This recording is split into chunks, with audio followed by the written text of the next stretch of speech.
All right. So today we're diving into this whole USAID thing. Yeah. It's a lot, right? Accusations are flying. People are talking about shutting it down. Okay. And Elon Musk is right in the middle of it all. Oh, he is. He is. Okay, so, Very vocal, right. calling it a criminal organization. Yeah. And it really seems like DOGE, DOGE. his Department of Government Efficiency, Right. really has the attention of the administration right now. Yeah. Okay, so before we get too far, let's make sure everyone's on the same page. Sure. USA. Yeah. For anyone who's just tuning in, it's the U.S. Agency for International Development. Mm-hmm. Basically, they handle a lot of America's foreign aid. Right. But now their very existence is being questioned. Exactly. Yeah. And I think one of the driving forces behind all this is just this mountain of allegations. Right. Some of them pretty serious. Yeah, like straight out of a spy thriller. Yeah. Let's start with this one. The claim that American aid money is somehow ending up in the hands of terrorist groups? Yeah, this is a major accusation. It's huge. That's been leveled by Senator Tom Cotton, Right. who alleges that over $1 billion in aid Wow. to Gaza was diverted to Hamas. Okay. And this was supposedly channeled through UNRWA, UNRWA. the UN Relief and Works Agency for Palestine Refugees, Okay. which has known ties to Hamas. So hold on. So U.S. tax dollars meant for humanitarian aid potentially going to a designated terrorist organization. Yeah, That's it's a That's huge... true. That's a massive breach of trust. Absolutely. And it gets even more complicated when you consider the on-again, off-again funding for UNRWA from the U.S. government. Right. Trump cut it off in 2018. Yeah. Biden reinstated it, Okay. then paused it again just this year. Oh, wow. So it's been kind of a political football for a while now. Okay, so that's one case in Gaza, but then there's also this other incident in Syria, right? Right. Yeah, this one involved a Syrian national named Mahmoud al-Hafian, Okay. who is actually charged with funneling millions of dollars in U.S. aid Wow. meant for Syrian civilians to the al-Nusra Front, Okay. which is an al-Qaeda-linked group. So instead of getting to the people who desperately needed it, Right? the money was allegedly diverted to fund a terrorist organization. Yeah, and it really begs the question. Right. If this happened in Gaza and Syria, where else might it be happening? Exactly. And that's the very question being asked by those who want to shut down USAID completely. Yeah. They're saying this isn't just a few isolated incidents, Yeah. but a pattern of mismanagement and a lack of accountability. And there's more. Oh, yeah. Let's talk about these allegations of U.S. taxpayer dollars going to Chinese entities. Okay. Some of them even linked to COVID-19 research. Yeah, this is where it starts to feel a little bit like a conspiracy theory. Right. U.S. money funding research in China. What's going on there? Well, so a 2023 GAO report that we have reveals that USAA and the NIH, The National Institutes of Health. yes, Okay. were directing funds to American universities and NGOs. Right. But get this, those organizations then transferred the money to groups in China. Whoa, okay, but why? What were these Chinese organizations doing with the money?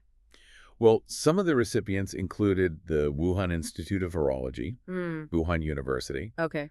even the Academy of Military Medical Sciences. Wow, okay. Now, this funding happened between 2014 and 2021, Yeah. which, as you can imagine, has raised some eyebrows. Right, because that timeline overlaps with the pandemic. Right. So people are wondering if, even indirectly, U.S. funds might have supported research that, well, maybe shouldn't have been funded. Yeah, exactly. Right. And it all feeds into this larger narrative that USAID's kind of lost sight of its core mission and priorities. Okay, but even if there were some questionable funding decisions, that doesn't mean the whole organization is corrupt, right? Well, that's where things get even murkier, because on top of all of this, Yeah. there are accusations that USAID's own internal watchdog, Okay. the Office of Inspector General, was actively covering up negative findings. Wait, so they're essentially accusing USAID of policing itself poorly, or maybe even intentionally hiding its mistakes. Yes, that's the allegation. Okay. Former USAID auditors have actually come forward, claiming that damning information about the agency's operations was intentionally left out of public reports. Do we have any examples of what they supposedly swept under the rug? One that stands out is a $4.6 million bail payment that USAID made to Egypt for the release of American NGO workers. Oh, wow. This detail, which points to potentially questionable use of funds, was completely omitted from the final audit report. So it's not just the funding decisions themselves that are being scrutinized, but the way USAID seems to be handling or mishandling any internal criticism. Exactly. And this lack of transparency has just added fuel to the fire, Right. making it even harder for USAID to defend itself against all these other accusations. Yeah, and just when you think it can't get any more complicated, Right. there's this whole other layer about USAID potentially being used to push political agendas. Right. We have records of Samantha Power, the former USAID administrator, meeting with organizations like the Open Society Foundations, Okay. the Bill and Melinda Gates Foundation, and the Ford Foundation. Right. Now, these groups are known for advocating specific worldviews. Yeah. And critics argue that these meetings suggest that USAID might have been used to advance those agendas Right. rather than focusing solely on neutral humanitarian aid.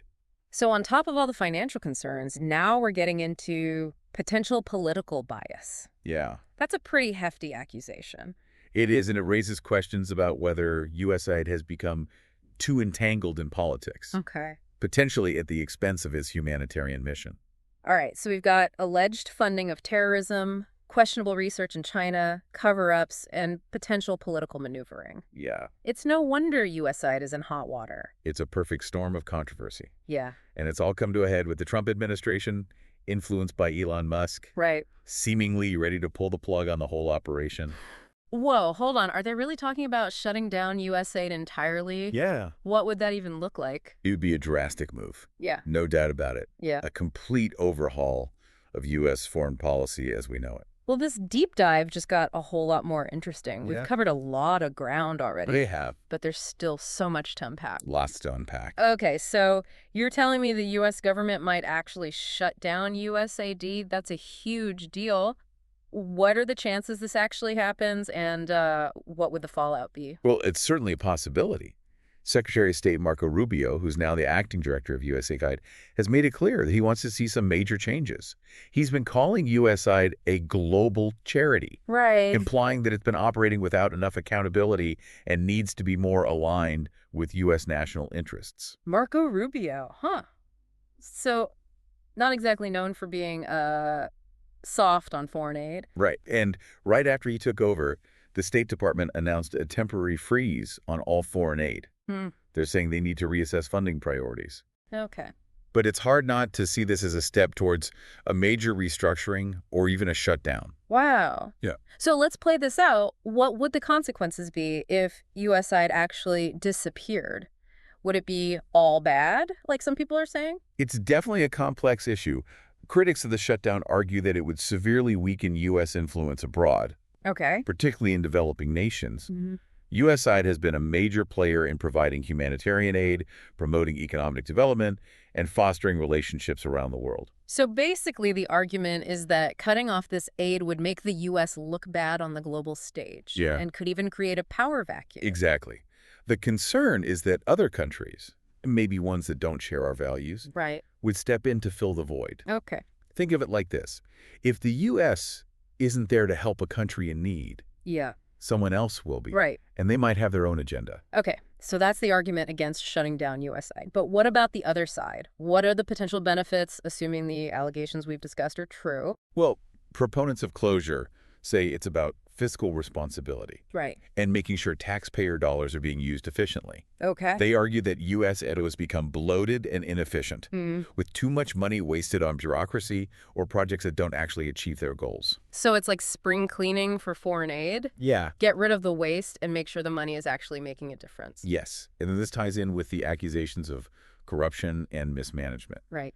If funds are being misused or diverted, it strengthens the argument for a complete overhaul, maybe even a shutdown, so that the U.S. can start fresh with a new approach to foreign aid. But wouldn't shutting down USAID just be throwing the baby out with the bathwater? Surely there are ways to reform the organization without dismantling it entirely. That's a valid point. Yeah. Some argue that reforming USAID from within would be more effective. Okay. You could address the issues of transparency, accountability, and oversight without completely abandoning the agency's expertise and established networks. Right, because USAID has been around for a while. It has. They must have some institutional knowledge that would be valuable, Yeah. even with all these problems. Absolutely. And its supporters point to the countless lives saved and communities rebuilt, Right. thanks to USAID's efforts over the years. Yeah. They argue that its impact on global health, poverty reduction, and democracy promotion Right. can't be ignored. It's a tough call. On one hand, you have a potential loss of U.S. influence and the risk of other actors, maybe not so friendly, Mhm. stepping in. Yeah. On the other hand, there are valid concerns about waste, corruption, and ensuring that aid is actually effective. It's a classic dilemma in foreign policy, balancing idealism with pragmatism. Right. Do we prioritize our own national interests, or do we try to help others, Yeah. even if it's messy and imperfect?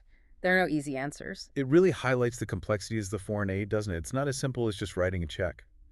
There are geopolitical factors, ethical considerations, and of course the human element to consider. Exactly. And the situation with USI, with all its controversies and accusations, really forces us to confront those complexities head on. So where do we go from here? What are the next steps in this whole saga? Well, it's a bit of a waiting game right now. Okay. The State Department is conducting its review of foreign aid, and we'll have to see what they recommend. Okay. Meanwhile, Congress is also getting involved with hearings and investigations focused on USAID's activities. So a lot of eyes are on US side right now, and the pressure is definitely on. It is.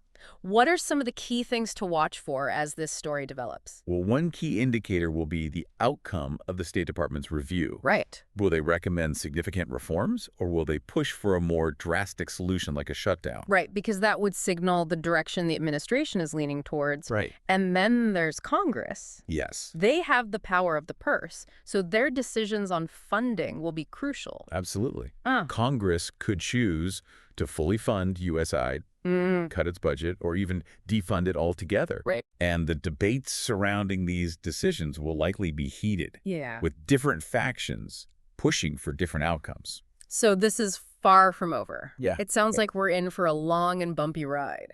It certainly seems that way. And as the situation evolves, it's important to stay informed Yeah. and to critically evaluate the information that's coming out. Right.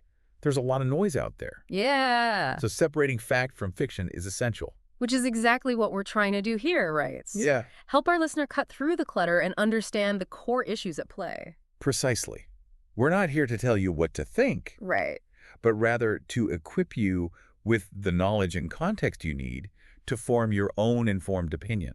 Okay, so we've covered a lot of ground here. The potential fallout of a shutdown, the arguments for and against it, Yeah, and the key players shaping the debate. right. But what does this all mean for the average person? Yeah. Why should they care about what happens to USA? Well, on a practical level, USAID's work impacts millions of people around the world. Yeah, Its programs address issues like poverty, right. hunger, disease, and access to education. Okay. So the decisions made about its future will have real-world consequences for those who rely on its assistance. That's a good point. It's easy to get caught up in the political drama, Right. but we shouldn't lose sight of the human impact. Exactly. And beyond the immediate impact, there are broader implications for U.S. foreign policy and global stability. Okay. The way we choose to engage with the world Hmm. through aid and diplomacy Yeah. has ripple effects that extend far beyond any single program or agency. So it's not just about USAID itself, but about what its fate says about America's role in the world. Precisely. The decisions made about USAID will signal our priorities as a nation. Okay. Will we continue to be a leader in global development and humanitarian assistance? Right. Or will we turn inward, Mm-hmm. focusing solely on our own interests? Those are big questions. They are. And ones that will shape the world for years to come. They are indeed. And as we navigate this complex landscape, Yeah. it's essential to remember that there are multiple perspectives Right. and valid arguments on all sides. Mm-hmm. The key is to stay engaged, to keep asking questions, and to be open to different viewpoints. Well said, and I think that's a perfect segue into our final thought for the listener, something for them to chew on as they continue exploring this topic.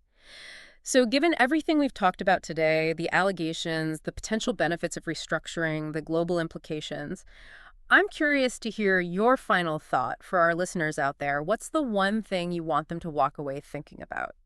Well, it all boils down to this. What role should an organization like USAID play in modern U.S. foreign policy? Yeah. Should it even exist in its current form? Wow. It's It's a big one. it really forces you to consider the big picture. It does, because it's easy to get caught up in the headlines, the Yeah. accusations, the political back and forth. But at the end of the day, this is about defining America's place in the world. Right. What kind of global citizen do we want to be? Right. Are we the world's police, stepping in to solve every problem?